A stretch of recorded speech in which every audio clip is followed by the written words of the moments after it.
This is the Rocky Mountain Review. I'm Ren Wadsworth. And I'm Maximus Hunter. This is going to be a very special episode of the Rocky Mountain Review today. We are dedicating our whole hour to discussing last week's Blackface incident. So first we'll be joined in the studio by the news director at the Collegian and CTV, Raven Culler and Edgar Cedillo, to discuss the timeline of the incident and the impact it has had on students around CSU's campus. We will also be joined by student guests as well as some experts and members of student leadership who will all be in studio discussing this with us. In the meantime, though, we have our own local Raven. You want to say hi? Hello. We also have Edgar. Hello. Sorry, I'm very sick, so I don't sound as good as I normally do. That's all right. None of us are doing super physically well right now. Yeah. All right, so we just have a couple of questions. So Raven's been helping us cover this story, and she's going to tell us a timeline on the events of the Blackface incident. So first off, Raven, what happened around the time that the photo was taken? So, according to a couple of people we've interviewed, including the female in the photo, the image was taken Sunday night. The students were put on a black face mask that they had gotten on the plaza that week. The image has the one female and three males. They said that they decided to take a picture and that one of them made a comment about the Black Panther movie. And then two of the students did the symbol from Black Panther where they crossed their arms over their chest. And the image was taken and posted to the female's Snapchat. Following that, another student approached the female about the image. According to the student, she tried to explain to the girl in the photo why it was offensive, and she was not receptive. So the student who was trying to speak to the girl in the photo took a screenshot of it and put it on her own Snapchat. The female in the photo then blocked that student. So she put it on Instagram as well. After that, it picked up a lot of steam on social media. And by, I believe, Tuesday, the university released an email addressing the incident and basically saying that they were not going to take any punitive actions against the students in the photo under consideration of their First Amendment rights. There was quite a bit of backlash to this email from the university. Students did a fairly large amount of chalk protest on the plaza, and as of Thursday, I believe, of last week, Joyce McConnell sent another email listing actions that she was going to lead as the president of the university to try to prevent incidences like this in the future. Most of them were funding projects or leading discussions with students and faculty members. So following that, this week, ASCSU Senate had about 700 to 750 students at their session last night. It had to be moved from the ASCSU Senate chambers up to the North Ballroom, and that had to be opened up to two ballrooms because the amount of people attending was too large for the fire marshal's regulations. The Senate session lasted from 6:30 in the afternoon to about 1 a.m. in the morning. There was about 3 hours of galley comments. Usually that only lasts about a half an hour. And the galley comments were extended twice by senators who moved to have them extended.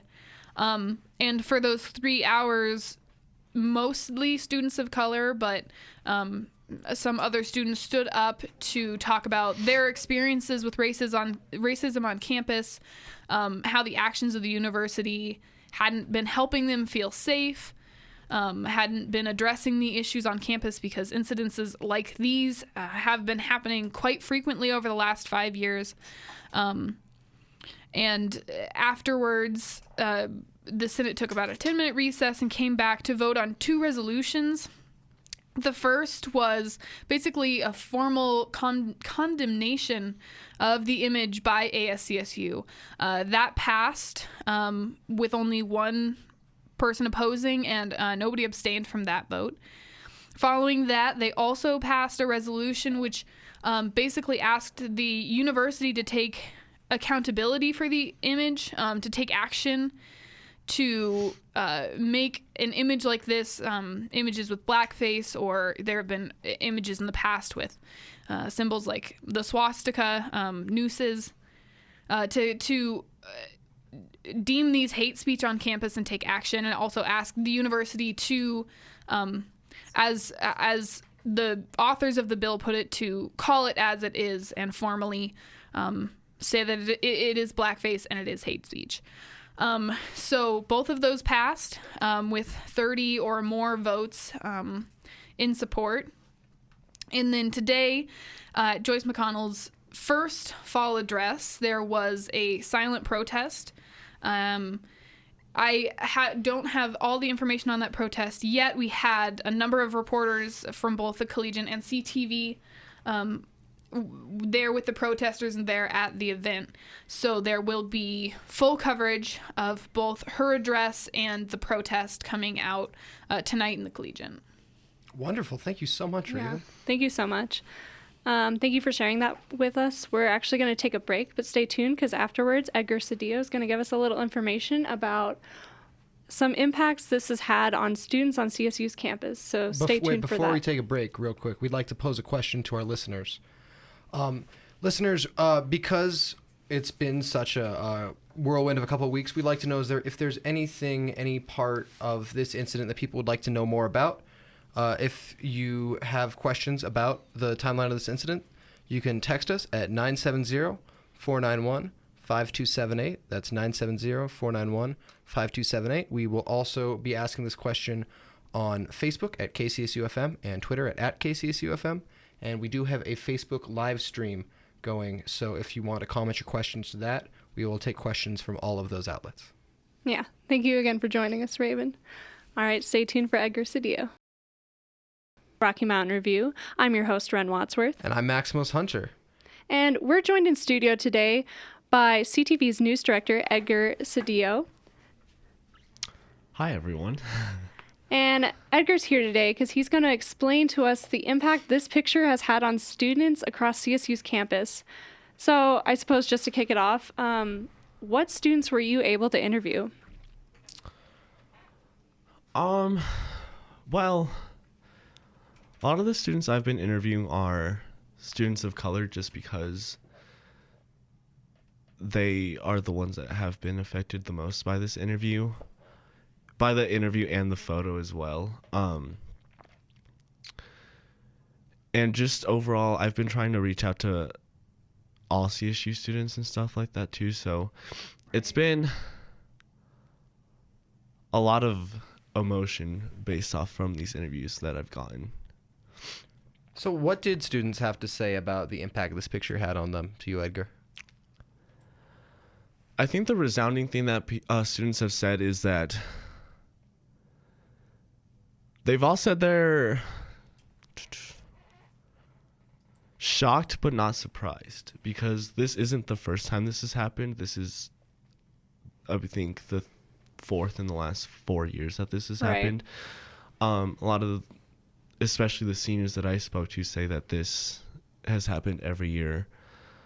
So a lot of them say they're not surprised this keeps happening on campus because it's essentially this culture that's embedded to CSU.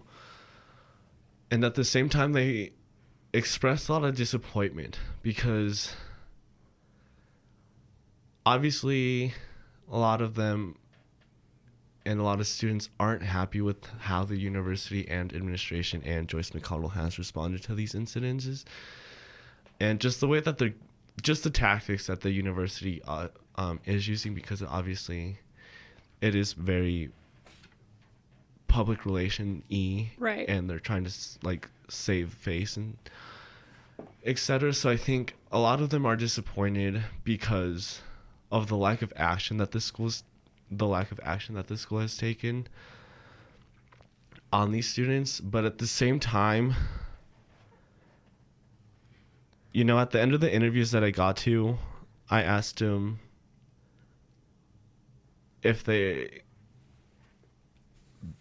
like how they felt going forward.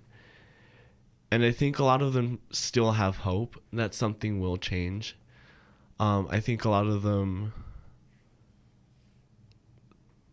were, especially today, after today, seeing that protest at the fall address, I think a lot of them think that change has begun because of this incident. So I think, you know, I think that there is still hope that, you know, the administration will hopefully do something, that the administration will listen to the students. So I think overall, there's a lot of emotions that students feel. You know, it's been a lot of, obviously, anger directed at the student who posted this and at student media. Not gonna lie, like, right. We at student media have taken a lot of the heat, and it's understandable that we are getting heat taken for it. So, but apart from the anger, I think a lot of it is disappointment and fear. Not only because it's just like students, you know, one of the questions that I asked students when I was interviewing with them was, at any point, did they ever consider leaving CSU?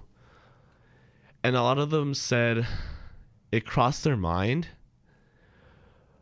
but at the same time, by them leaving CSU, it would only be giving power to those. Wow, that's a powerful point, and a powerful perspective. Yeah. Thank you very much, Edgar. We really appreciate you coming in and sharing your experience with us today.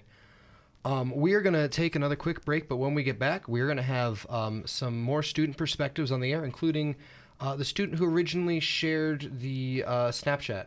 Not the one who posted it, but the one who originally shared it for people to see. So we'll be right back with that. But in the meantime, we do have a question for our listeners. Did this incident impact you personally? And if it did impact you personally, we would love to hear your stories. You can text them to us at 970-491-5278. That's 970-491-KCSU. Or you can send them to our Facebook. We have a Twitter question going, and we also have a Facebook live stream that you can comment your responses on. We will be right back. Welcome back to the Rocky Mountain Review. I'm your host, Ren Wadsworth. And I'm Maximus Hunter, and we are joined in studio by some very special guests. We have 3 student guests. Would you guys mind introducing yourselves? Hi, my name is Deborah Duro. Hi, my name is Joshua Oldehoff. Hi, my name is Erica LaFair. Thank you so much for joining us today.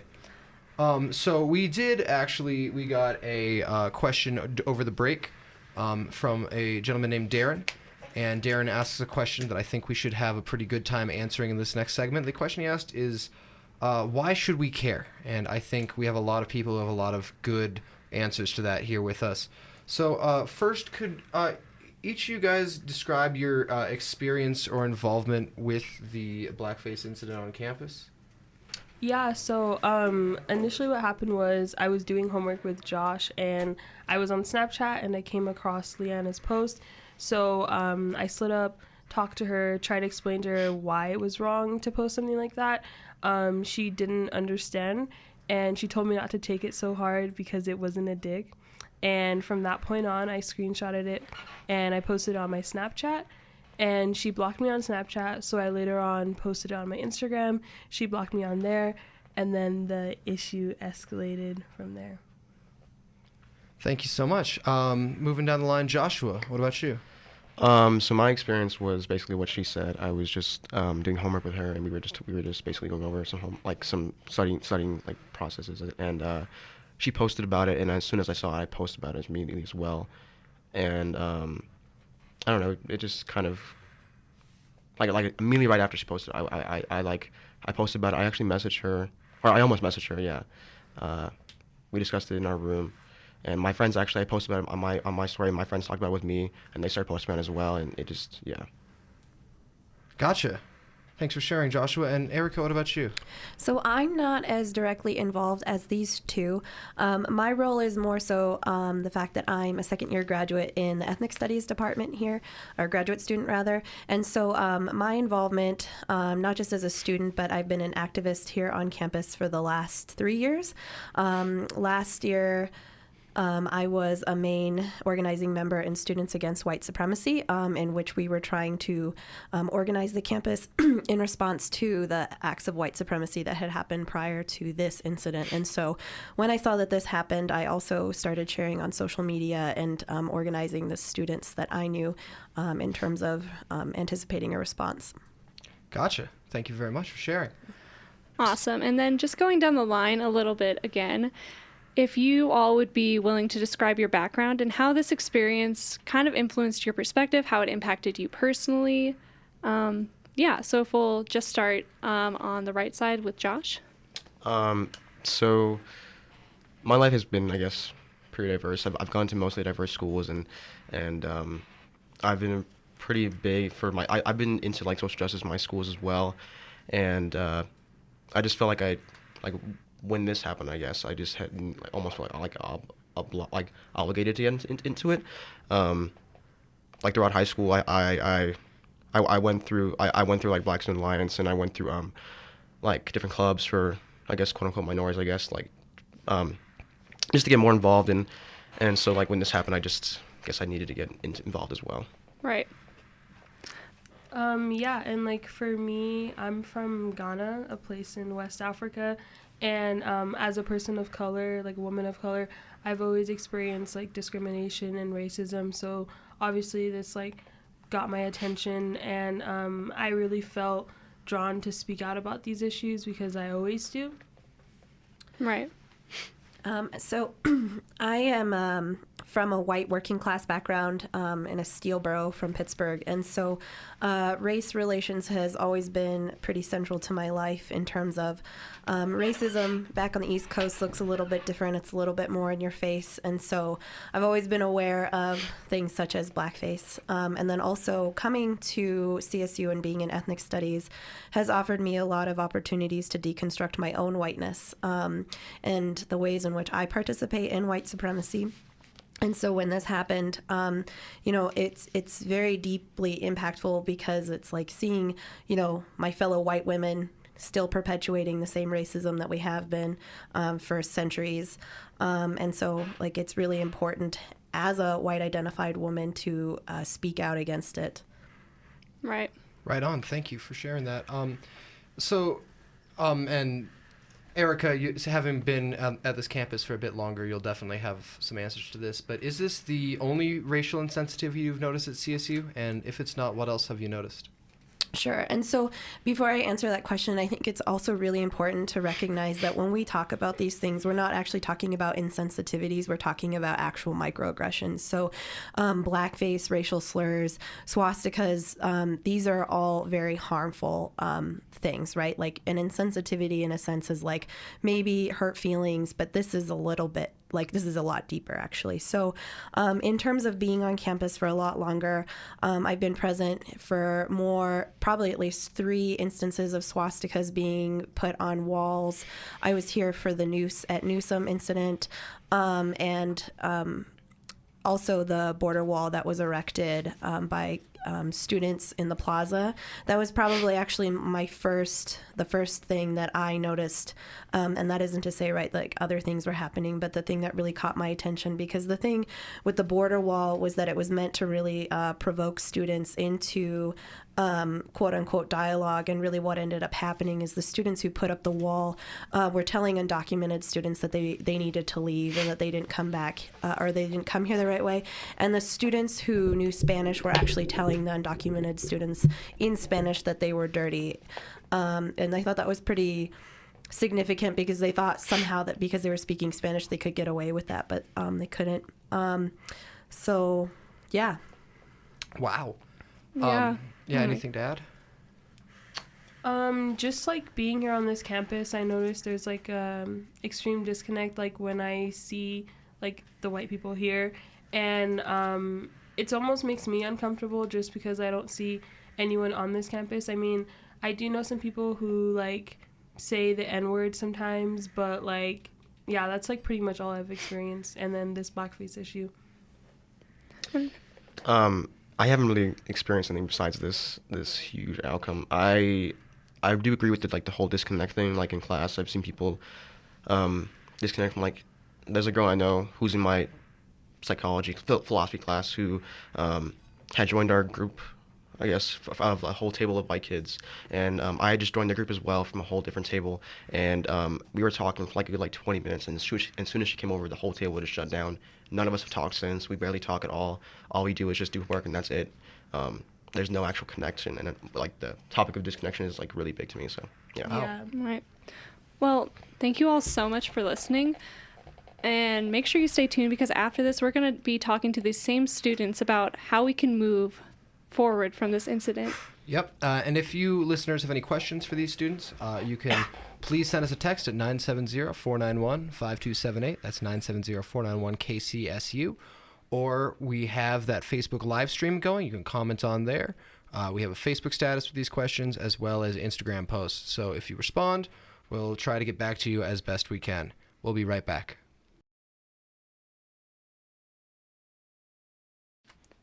Welcome back to the Rocky Mountain Review. I'm your host, Ron Wadsworth. And I'm Maximus Hunter, and we are joined in studio by 3 lovely student guests. Would you mind introducing yourselves? Hi, I'm Erica LaFair. Hi, I'm Deborah Durham. Hi, I'm Josh. Joshua Olhoff, yeah. Thank you so much for taking the time to come in and talk with us today. So we're joined in studio by Deborah Oduro, Josh Aldahoff, and these are 2 students who are actually involved in posting Leanna Kaplan's picture onto Instagram. And we're also joined by Erica LaFair. Is that correct? Mm-hmm. Awesome. A second year graduate student at Colorado State University, and she is studying ethnic studies. So we've actually got a couple of texts that came in. Yeah. So this one, to censor it a little bit, says, "Wow, you millennials seem like a bunch of redacted. What would you care more? Why would you care more about hate speech than free speech? You believe in your free speech. How is that freedom only for those that hold the same point of view?" So if you guys kind of want to take on that question. Everybody looks at me. So I think it's really interesting. Right. So I guess I should specify in my studies in ethnic studies, I look a lot at whiteness. In particular, the ways that it moves in our contemporary society and how currently, specifically, how it is implicated in the way our nation is built. In terms of First Amendment rights, I think that a lot of people have a really simplistic understanding as to what freedom of speech entails, right? And actually, when we talk about it, we're talking really a lot more about like what the government is entitled in terms to free speech. And also this idea that it's only for like one point of view is really interesting because we actually have a lot of political prisoners that don't share like the same view. And so in terms of this question, right, of like, why would you care more about hate speech versus free speech? I think it's really interesting that at a baseline level, when we think about this, right, like why wouldn't we care about other people when we are speaking? Right, just like the simple act of treat people the way that you would hope to be treated. Just because you should say something or just because you want to say something doesn't mean that you actually should say it, right? And the fact that hate speech is tied to hate crimes and actions. And so when we look at acts of racial slurs and blackface, where we actually situate them in terms of acceptable and non-acceptable white supremacist behavior, it's actually still one of the last forms of white supremacy that's considered unacceptable. And so when we make excuses for it, we normalize it, and this actually opens up the gateway for levels of violence in terms of like actual like physical escalation, which will also then be normalized. Wow, that was very well thought out and thought-provoking. Thank you very much, Erica. Yeah, Deborah and Josh, do you have any thoughts on that? Yeah, just to piggyback off of what she said, I think it's just the golden rule, just to go back to that, treat others the way that you want to be treated. So just to be mindful of like how you're addressing others and just to have like common courtesy. I feel like that should just be common sense. Yeah. everyone should think about what they say before they say it, and whether or not it affects something else. And free speech should be free speech, but also be not just towards someone, or like just making someone, I guess, or a majority of people just like feel lesser than, or something like that. They just, I don't know, they should be able to like talk to them like free speech, not. Right. Gotcha.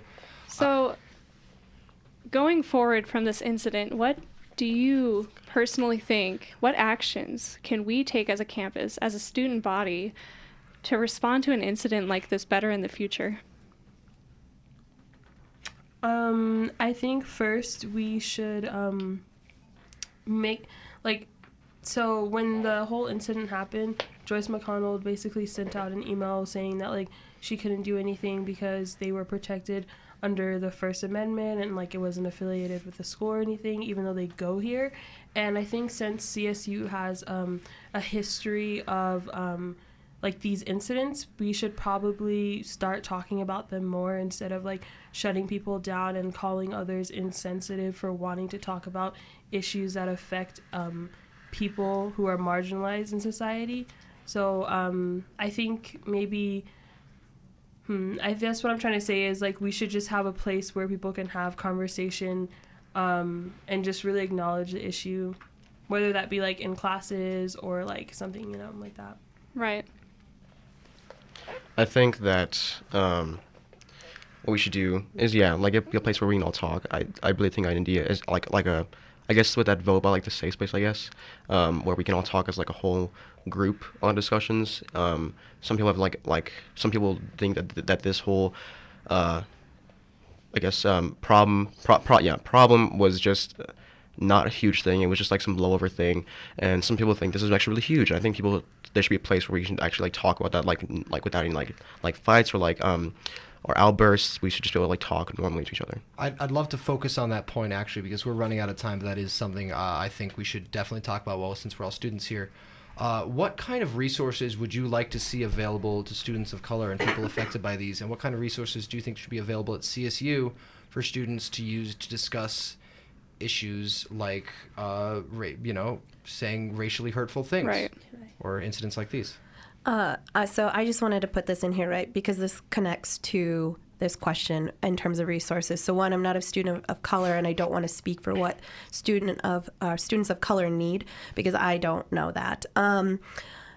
So the other thing about this too is like, first, actually, I think we need to start with changing the way that we talk about these things, even before we can get to these conversations. The fact that we can't even like label these things as white supremacist actions, right? We're still using the words of bias motivated, etc. Like today in Joyce McConnell's speech, couldn't even say that this was white supremacist, right? We're still really leaning on racism and this idea of racism, that everybody can actually enact racism, which is wildly inaccurate, right?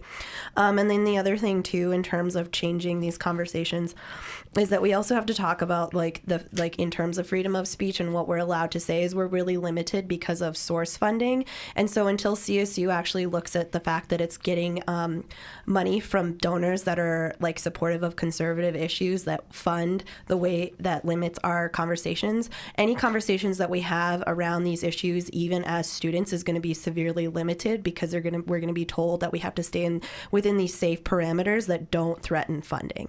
And so if we actually want to have change, we need to request that the base funding changes so that we can get to the critical axis of this, which is a culture of white supremacy. Gotcha. Wow. Thank you, Erica. Deborah, do you have anything you'd like to add about resources you'd like to see on campus? Well, I don't have anything to add about like getting resources, but I do know that the back office is a really good place to go if you just need someone to talk to, because they were actually really helpful when it came to this situation. I went down to the office and spoke with Emerald. She's like one of the coordinators for it, and she was just very helpful and kind of just like helped me to see what I could do and like where my place was on this campus, because I felt very uncomfortable after this incident. So yeah, I think the back office is a great resource, and we should continue to have that. I'm glad to hear that you found that helpful, and I hope other students will too. That's awesome. We are going to go on a quick break before we come back, where we have two experts, one of whom is a member of student government here and one of whom works for Project Voice down in Denver. But before we do, I want to thank all three of you so much for coming on the show. We really appreciate having you here and hearing some other opinions. Yeah. Oh, go ahead. Yeah, thank you.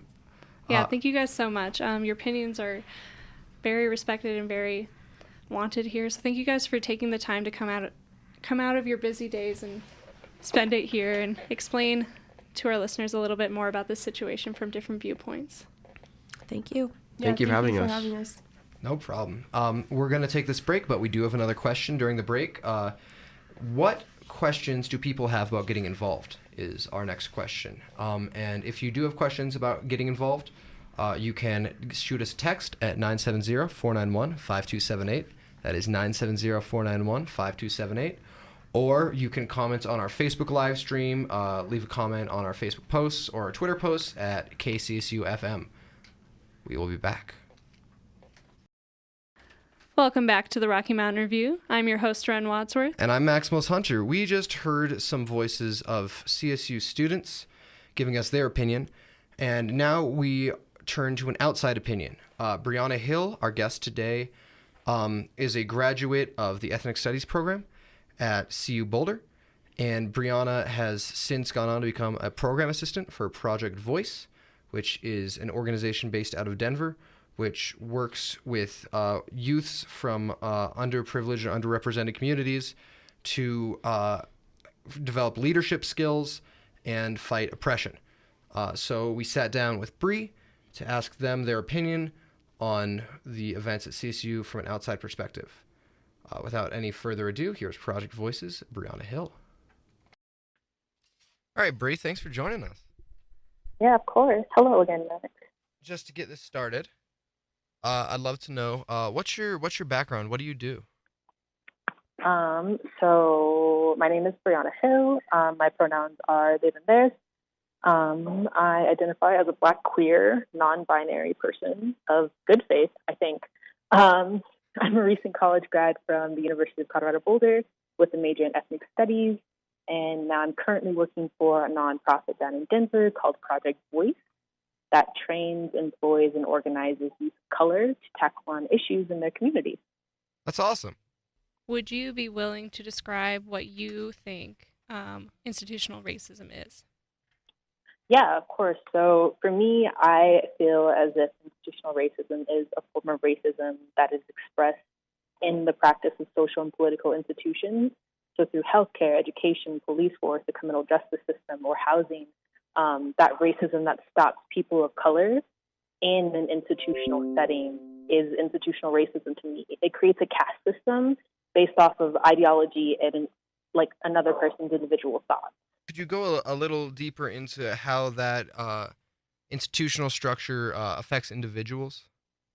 Yeah, of course. So say if I got arrested with my other friend who presents as white, and we both have the same thing that happened. We both got arrested for the same exact thing, and I got a longer sentence than my other friend did. That's institutional racism based off of my own race. Because we did the same thing, and yet I don't have the same amount of sentencing as the person I got arrested with. Or if you went to like the hospital and like you didn't get enough service because of your race, and yet someone else did. So going a little more in depth into the situation at CSU and the Blackface incident, what do you think the students in the picture can do to address the hurt that they caused? Not make it about themselves. I recently read the statement, I forget her name, but some identified person in the picture stated was like, it was an apology, but like it really was about her. And it didn't help at all in the situation because she wasn't owning up to what she actually did. And now she's like playing like the blame thing where it's like, oh, now people are being mean to me. I'm upset. So it's like, don't make it about yourself. Like put action into the things that you've done and like talk to the community that you hurt and see what like resolutions come to.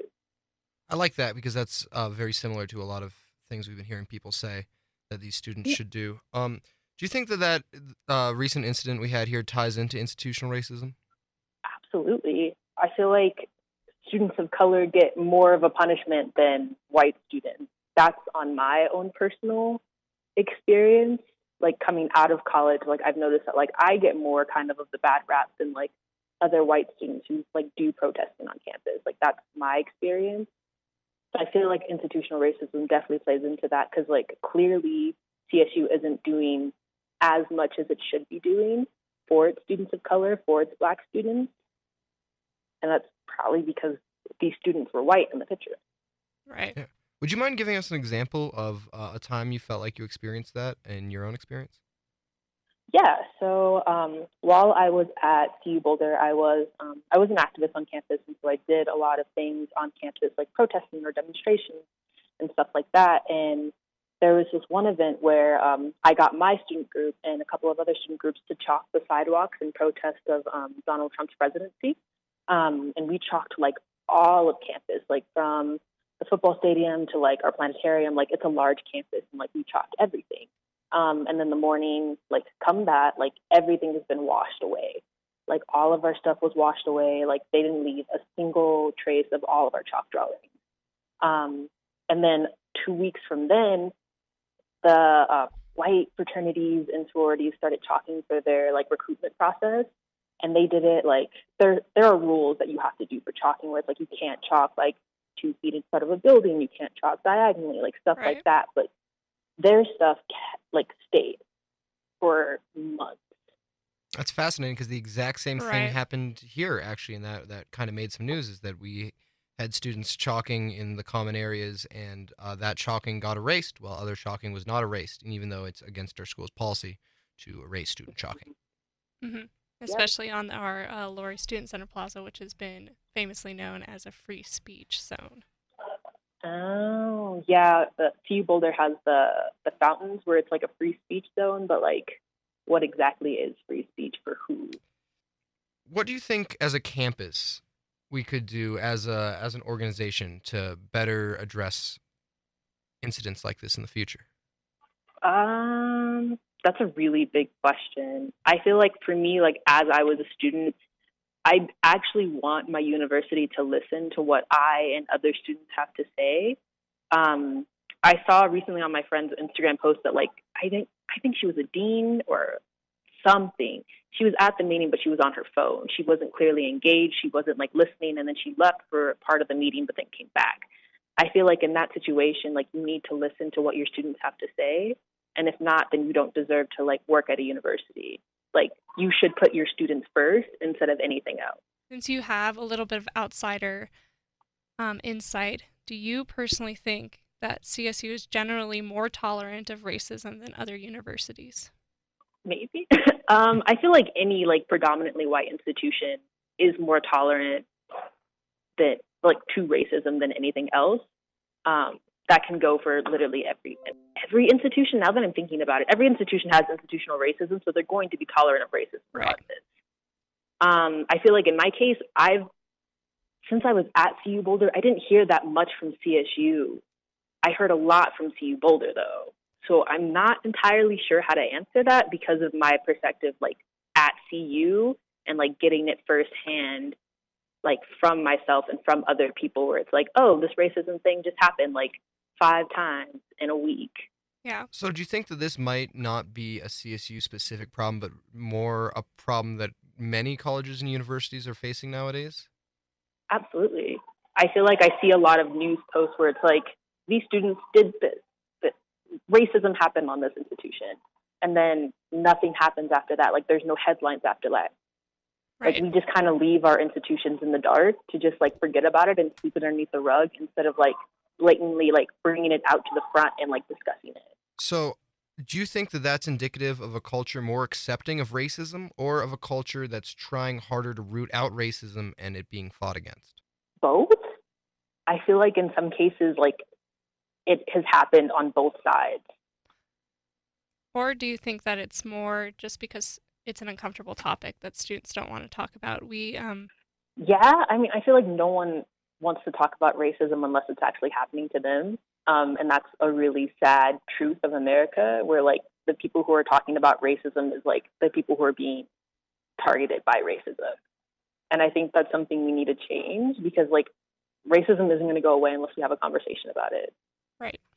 That's the truth. All right, Bree, thank you so much for coming on the show and talking with us today. Yeah. Amazing. I love it. It's been wonderful to have you. Yeah, thank you so much for your insight and your opinions on this situation. And that was Brianna Hill from Project Voice. Thank you so much, Bree, for sitting down and chatting with us. We really appreciated the time talking to you. We're about to go on another break, but we do have another question we'd like to pose to our listeners. That question is, what do you think CSU can do to combat future racist incidents? You can text us your answer at 970-491-5278. That's 970-491-KCSU. Or you could comment on our Facebook live video. We have Facebook posts you could comment. That's under KCSU FM. Or you could comment, reply to our tweets at KCSU FM. We'll be right back. Welcome back to the Rocky Mountain Review. I'm Ren Wadsworth. I'm Maximus Hunter.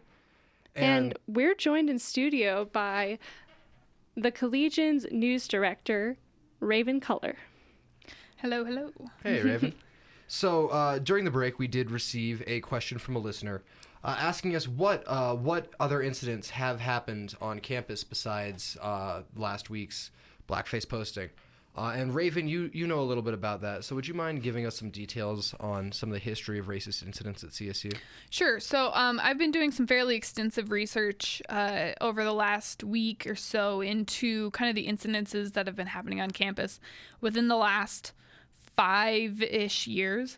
There was a significant uptick in at least reported incidences, or incidences that were reported on after the 2016 election. The fall of 2017 started off with the discovery of a noose in Newsom Hall, or a fake noose made of crepe paper. That was a video of that was taken by the only black resident of that hall and put online. It got over 13,000 views. The university responded with some open forums on race, and obviously Tony Frank sent an email at the time. That incident was followed up by similar incidences that year. So a mannequin was discovered covered in what were being called Nazi symbols in the dumpster near Moby, I believe. There was an image on Snapchat of a freshman in Durward Hall who had a large swastika painted on her arm. It had the red band and the Nazi swastika. That student was identified, and according to the Collegian's coverage at the time, Residence Life took actions after that. Then you have in 2018, one of the big events that happened on campus during 2018 is Charlie Kirk came to speak on campus. There was about 200 people in a counter-protest that involved some white nationalist groups and Antifa.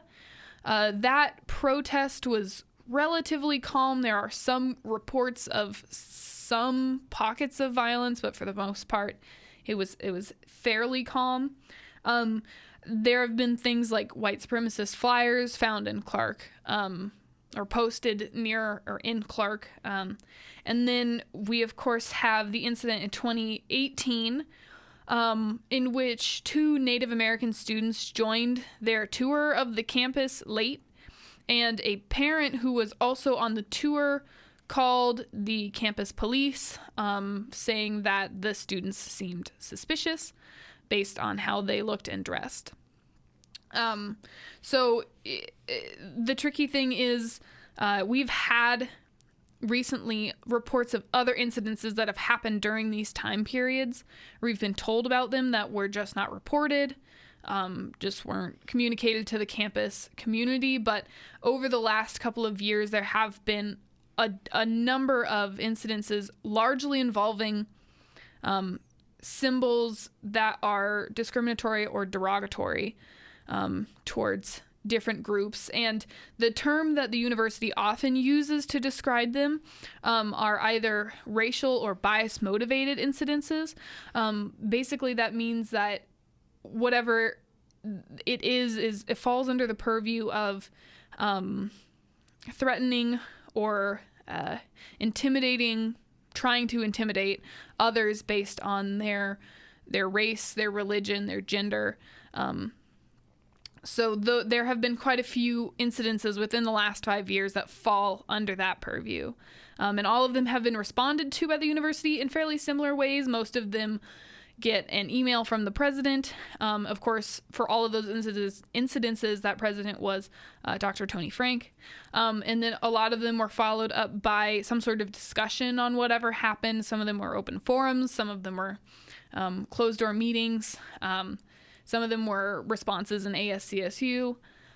Obviously, up to this point, the response to this incident by the university has been along the similar lines. The last time, though, that a large sit-in at an ASCSU session occurred and kind of produced anything was in 2015. There was some internal stuff happening at ASCSU, and there was a decently large sit-in at one of their sessions that prompted the passage of, after some, hard-fought protest work, prompt the passage of the diversity bill in ASCSU, which is what now allows diversity offices to have senators on the ASCSU Senate. So that it mirrors some of what has happened around this incident within the last week. Awesome. Thank you so much for that timeline, Raven. Yeah, thank you so much for coming in.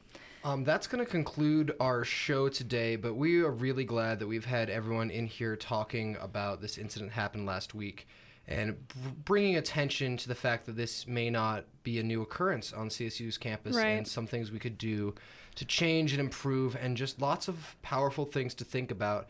If you missed part of this episode and want to hear it back, they will all be uploaded to kcsufm.com, as well as last week's episode where we spoke to a Princeton professor about how to help educate white people on race. Right. We will continue to be updating you on more coverage of the situation as it progresses. Raven, if you want to talk about a little bit about what the Collegian's going to be covering. Yeah, of course. So you can find all of our past coverage of the gallery session last night, and the interview on our website. And then today we'll have an article about the passage of the 2 resolutions that went out in the ASCSU Senate coming out tonight, as well as one article about McConnell's speech today and another about the protests that happened at it.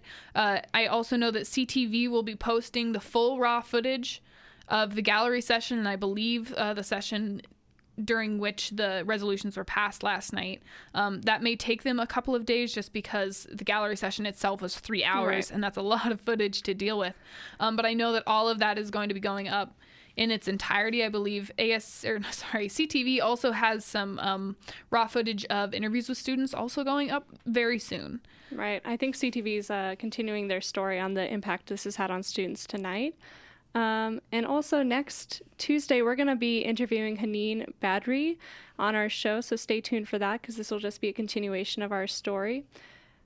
But, go ahead, Max. Thanks. We're going to ask our listeners one final question, and since the show is about over, we won't have a chance to answer this on the air, but we'd still love to hear your input.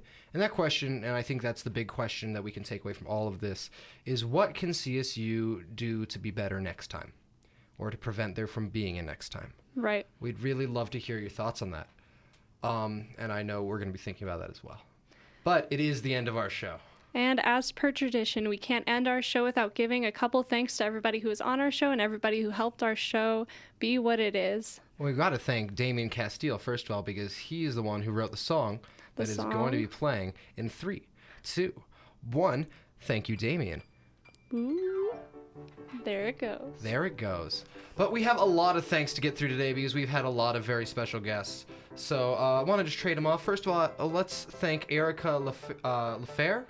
Erica LaFair, thank you so much for coming on. We know you have a busy schedule. We really appreciate you taking the time to speak with us. And then next, we want to thank Bree Hill for giving us that wonderful phone interview that we got to do before our show. Yeah, that was awesome. We'd like to thank Raven Culler, who is currently sitting right in front of us, for not only coming on the show twice to talk about stuff, but also helping us set all this up. We wouldn't have been able to do this without you. You're a huge asset. We want to thank Edgar Cedillo for his report on how this has impacted students around CSU's campus. We'd like to thank Joshua Oldehoff for coming in and chatting. And then we want to thank Deborah for also coming in and chatting and really telling us what happened during that event. Yes, of course, as always, we'd like to thank Hannah Copeland, Julia Badalise, Zay, Pete, everyone in the studio who allows us to do such an awesome show where we talk about important stuff. We couldn't do this without you, naturally. Yeah, and we have to thank our amazing videographers in the studio, Desiree and Taylor, as well as our awesome social media promotions director. That would be Asher. And of course, I have to thank Max. And I got to thank you, Ren. Yeah. And thank you, listeners. We have to thank you. We'll catch you next time.